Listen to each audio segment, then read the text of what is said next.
the one thing that stuck out with me, and I know that that lawyers, attorneys that are on the, the policyholder side, right? They really kind of put it out there that, they'll get a bigger settlement out of the insurance companies.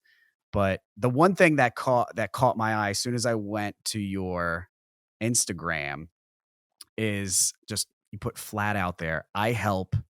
I think it just says, I help homeowners sue insurance companies. Sue insurance companies. Yeah, something like that. And I'm like, okay, well, I'm sure there's some stories behind that.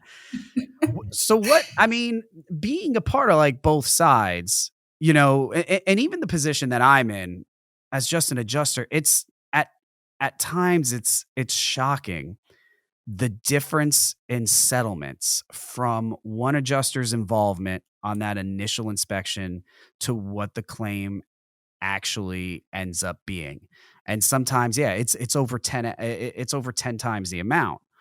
With your experience, I mean, why do you think that is? What do you think the problem is? Does it come down to the adjuster? Does it come down to the insurance company? Because I've had this argument where, is it negligence?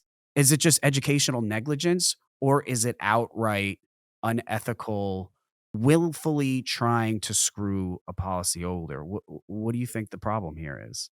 I think it's a combination. So it's like a couple things is what I think.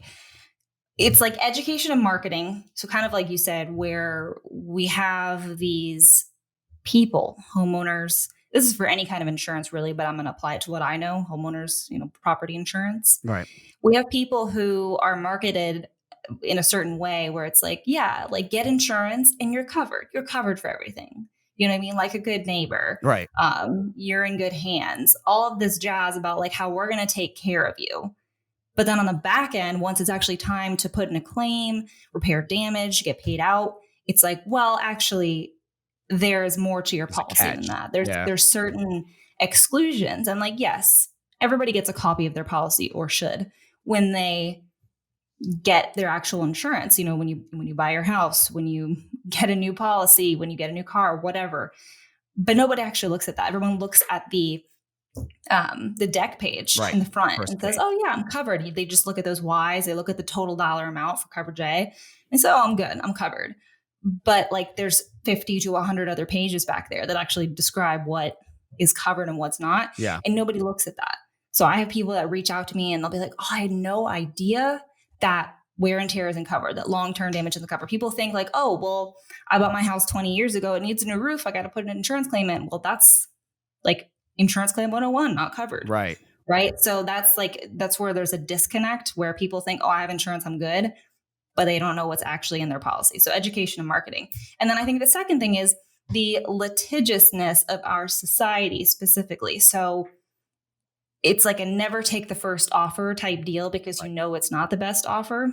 Usually it's not. Right. So you have these people that are maybe, I don't know if it's intentional or not, it may be, but the point is that these first initial payments come in super low because they know or think or are preparing to get pushback, to get a fight from somebody else who's saying, no, we need more money. No, it's going to cost more, potentially going into a lawsuit, all these things, right? So people that we know that they're not going to accept the first offer, accept the first payment, or most people don't if they understand like what's going on, what the actual cost is going to be. So that also comes into play. I think those are like the biggest factors in why there's significant underpayments or denials that end up getting paid tons later on once they go to a public adjuster or Right. just come to us, especially in litigation.